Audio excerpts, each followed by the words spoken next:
안녕하십니까, 김주성입니다. 새벽에 읽는 성경 말씀 시작하겠습니다. 제목은 역사를 바라보는 눈. 오늘 읽을 말씀은 사사기 제2장입니다. 여호수아가 죽은 후에 이스라엘 백성들 중에는 우상 숭배가 들어오기 시작했습니다. 여호와의 사자가 길갈에서 복임으로 올라와 경고와 훈계와 책망의 말씀을 이스라엘 백성들에게 하였습니다. 이스라엘 백성들은 소리 높여 울었습니다. 길갈은 여호수아의 군대가 요단강을 건너자마자 주둔하면서 가나안 땅을 정복하던 지역이었고, 복임은 그 말의 뜻이 우는 자들이란 뜻입니다. 이스라엘 백성들이 모여서 하나님 말씀을 듣고 울었던 장소를 복임이라 하였습니다. 지도자와 기별자가 사라지면 빠른 속도로 우상 숭배를 도입하는 것이 역사 속에 반복되는 현상입니다. 여기서 지도자와 기별자란 하나님의 말씀을 전하는 지도자와 기별자들입니다. 역사는 하나님의 말씀에 순종하는 지도자와 기별자의 중요성을 반복하여 교훈하고 있습니다. 하나님을 바라보도록 지도하는 사람들이 있는 사회는 흥하는 사회이고, 하나님을 바라보도록 지도하는 지도자들이 없는 사회는 망하는 사회입니다. 새벽에 읽는 성경 말씀 제248화. 오늘은 9월 7일 화요일입니다.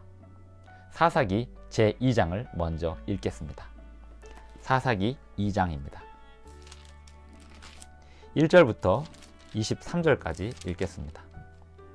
여호와의 사자가 길갈에서부터 복임으로 올라와 말하되, 내가 너희를 애굽에서 올라오게 하여 내가 너희의 조상들에게 맹세한 땅으로 들어가게 하였으며, 또 내가 이르기를 내가 너희와 함께 한 언약을 영원히 어기지 아니하리니 너희는 이 땅의 주민과 언약을 맺지 말며 그들의 제단들을 헐라 하였거늘 너희가 내 목소리를 듣지 아니하였으니 어찌하여 그리하였느냐.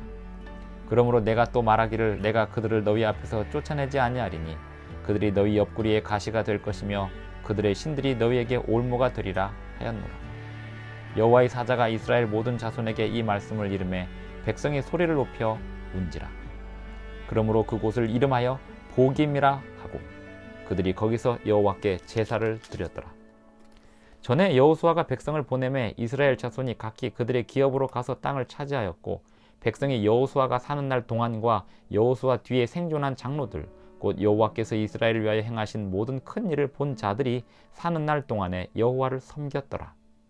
여호와의 종 눈의 아들 여호수아가 110세에 죽음에 무리가 그의 기업의 경내 에브라임 산지 가하스산 북쪽 딥낫 헤레스에 장사하였고, 그 세대의 사람도 다 그 조상들에게로 돌아갔고, 그 후에 일어난 다른 세대는 여호와를 알지 못하며 여호와께서 이스라엘을 위하여 행하신 일도 알지 못하였더라.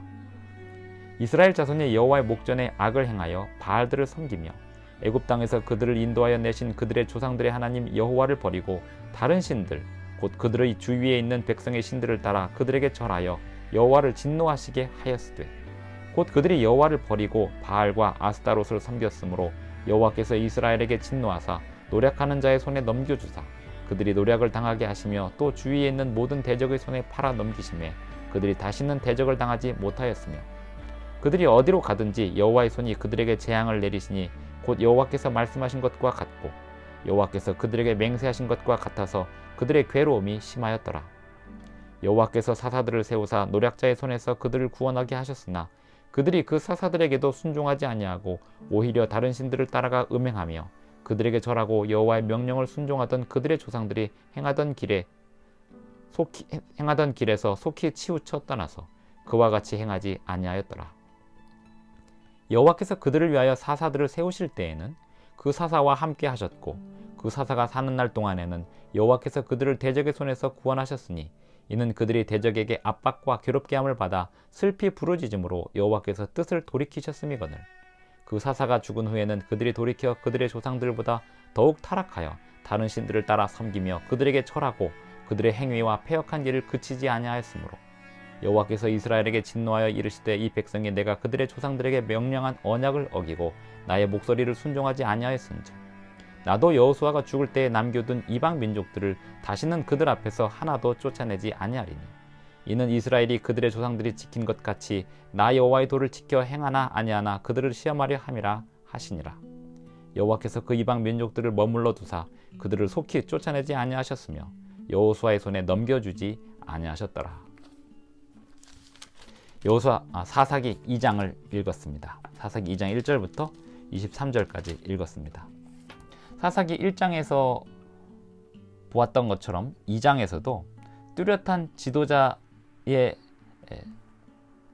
모습이 등장하지 않는 가운데 1장에서는 이스라엘 지파들이 누가 먼저 가나안 땅 정복을 다시 시작할 것인지를 하나님께 여쭈었을 때 유다 지파를 통해서 먼저 하라고 지시를 받고 실제로 전쟁에 나가서 승리를 거두고 하는 장면들이 있었습니다.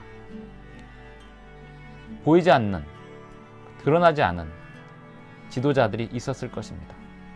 또한 사사기 2장에서도 하나님의 사자가, 여호와의 사자가 길갈에서 복임으로 올라와 백성들에게 경고하고 훈계하고 책망하였을 때 백성들 사이에 우는 자들이 있었고 또 하나님께 제사를 드렸습니다.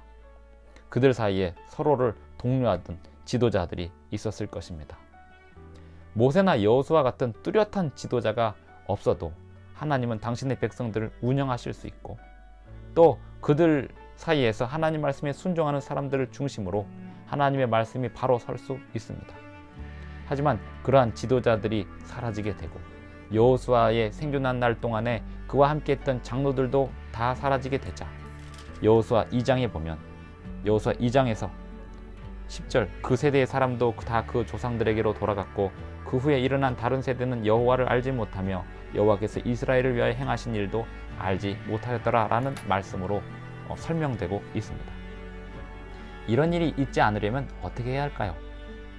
역사를 바라보면서 우리가 얻어야 할 교훈은 후세대를 향한 교육이 얼마나 중요한지, 하나님의 말씀을 순종하는 역사가 얼마나 기억해야 되는 역사이고 또 하나님 말씀을 순종하지 않는 역사가 얼마나 그것을 반복하지 않도록 교훈해야 하는 역사인지 그것을 말해주고 있습니다. 그것을 전달하도록, 그것을 가르치도록, 후세대들에게 끊임없이 교육하도록 교훈하고 있습니다. 그것이 성경 역사를 바라보는 눈이고 세상의 역사를 바라보는 눈입니다. 사사기 제 2장에서 여호수아의 죽음이 다시 언급됩니다. 여호수아서 마지막 장에서 여호수아의 죽음을 설명했지만 사사기서는 다시금 여호수아의 죽음을 다시 한번 부각시키고 있습니다. 설명하고 있습니다. 이유는 여호수아가 죽고 그를 알고 지내던 장로들도 죽고 후세대 사람들이 하나님을 점점 버리기 시작하였다. 그 말씀을 전하고 있습니다. 사사기를 기록한 사람의 관점은 무엇일까요? 무엇을 가르치고 싶었을까요? 후세대들에게 하나님의 말씀을 가르치는 것의 중요성을 말하고 있을 것입니다. 또 하나님을 기억하는 그 역사를 잊어버린다면 하나님 백성들은 망할 수밖에 없음을 말하고자 했을 것입니다. 사사기 제 2장 11절에 보면 이스라엘 자손이 여호와 보시기에 악을 행하였다고 합니다. 바알들을 섬기며 애굽 땅에서 그들을 인도하여 내신 그들의 조상들의 하나님 여호와를 버렸다고 했습니다. 하나님께서 조상들을 어떻게 이끌어 오셨는지를 기억하는 것이 가장 중요합니다. 조상들의 하나님 여호와를 버리고 다른 신들 곧 그들의 주위에 있는 백성의 신들을 따라 그들에게 절하여 여호와를 진노하시게 하였으되 역사를 잊어버리는 백성은 현재에 안주하면서 타협하게 됩니다. 무엇이 옳은지 그른지를 분별하지 못하게 됩니다. 곧 그들이 여호와를 버리고 바알과 아스타롯을 섬겼으므로 여호와께서 이스라엘에게 진노하사 노력하는 자의 손에 넘겨주사 그들이 노력을 당하게 하시며 또 주위에 있는 모든 대적의 손에 팔아 넘기심에 그들이 다시는 대적을 당하지 못하였으며 그들이 어디로 가든지 여호와의 손이 그들에게 재앙을 내리셨다고 했는데요. 하나님을 모르는 백성들의 삶은 이스라엘 백성들뿐만 아니라 전 세계 어느 역사를 봐도 고난의 역사입니다. 서로 물고 뜯고 죽이는 역사일 뿐입니다. 정복하고 또 괴롭히고 압박하는 그런 역사일 뿐입니다. 하나님께서 이스라엘 백성들을 가나안 백성들에게 넘겨주셨다는 이 표현은 하나님께서 그들을 다시 건지실 수 있음을 말하는 것입니다. 여호와께서 사사들을 세우사 노략자의 손에서 그들을 구원하게 하셨다라고 16절에 말하고 있습니다. 하나님께서 이방 민족에게 당신의 백성을 넘겨주셨던 말은 그 백성들이 하나님께로 돌아오면 다시 되찾아오시겠다는 그런 말도 됩니다. 또 달리 말하면 이 역사 속의 모든 지배와 피지배의 역사는 하나님의 손바닥 안에 있다는 뜻이기도 합니다. 하나님의 말씀에 순종하는 백성들이 다시 하나님의 구원을 되찾는 그러한 역사가 일어날 것임을 말해주고 있습니다. 17절 그들이 그 사사들에게도 순종하지 아니하고 오히려 다른 신들을 따라가 음행하며 그들에게 절하고 여호와의 명령을 순종하던 그들의 조상들이 행하던 길에서 속히 치우쳐 떠나서 그와 같이 행하지 아니하였더라. 하나님께서 구원하시기 위하여 사사들을 보내셨지만 그 사사들의 말에도 순종하지 아니하였다. 이것이 사사기의 역사의 기본적인 관점이고 설명이었습니다. 여호와께서 그들을 위하여 사사들을 세우실 때에는 그 사사와 함께 하셨고 그 사사가 사는 날 동안에 여호와께서 그들을 대적의 손에서 구원하셨으니 그럼에도 불구하고 사사들을 통하여 이스라엘 백성들을 구원하여 내시고 이스라엘 백성들은 그럼에도 불구하고 하나님의 구원의 역사를 잃어버리고 이렇게 반복되는 역사가 사사기의 역사입니다. 그런 역사가 350년 동안 지속이 되면서 그 나라가 망하지 않은 것도 대단한 것입니다. 하나님께서 이스라엘 백성들을 사랑하셔서 그들을 다윗 왕조가 되기까지 붙들고 계셨습니다. 20절 여호와께서 이스라엘에게 진노하여 이르시되 이 백성이 내가 그들의 조상들에게 명령한 언약을 어기고 나의 목소리를 순종하지 아니하였은즉 나도 여호수아가 죽을 때에 남겨둔 이방 민족들을 다시는 그들 앞에서 하나도 쫓아내지 아니하리니 이는 이스라엘이 그들의 조상들이 지킨 것 같이 나 여호와의 도를 지켜 행하나 아니하나 그들을 시험하려 함이라. 그들을 시험하려 함이라는 말은 그들에게 시련이 있을 때 그들은 하나님을 찾게 될 것이고 그 시련을 통하여 하나님을 찾아야 될 필요성을 느끼게 될 것임을 말해주고 있는 것입니다. 하나님이 일부러 사람들을 시험하지 않으십니다. 하지만 하나님께서는 그들이 하나님을 찾기를 기대하십니다. 하나님을 찾는 백성은 하나님 말씀에 순종하는 백성입니다. 하나님을 부르짖기만 하는 백성이 아닙니다. 하나님 말씀에 순종하는 것이 하나님을 찾는 것입니다. 하나님을 찾는 백성은 하나님께서 반드시 구원해 내십니다. 사사들을 통해서 구원해 내셨던 것처럼 기별자들을 통해서 지도자들을 통해서 당신의 백성을 구원해 내십니다. 오늘날 우리는 이 세상을 향하여 기별자들이 되어야 하고 지도자들이 되어야 합니다. 또한 우리는 교회의 지도자에게 순종하고 그 지도자를 존중해야 합니다. 하나님께서 오늘날도 하나님의 말씀을 전달할 기별자들을 찾으시고 또 그 기별자들의 말씀을 듣는 백성들을 바라보시고 계십니다. 오늘 하루도 주님의 말씀에 순종하고 귀 기울이시는 저와 여러분이 되기를 바라면서 사사기 2장 읽기를 마칩니다. 기도하겠습니다.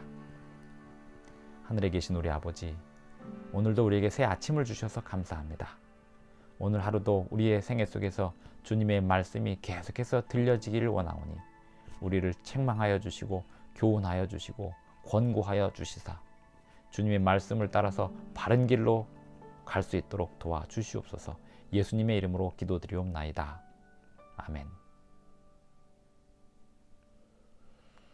네, 오늘도 끝까지 시청해 주셔서 대단히 감사합니다. 오늘도 행복한 하루 되시고 승리하시는 하루 되시기 바랍니다.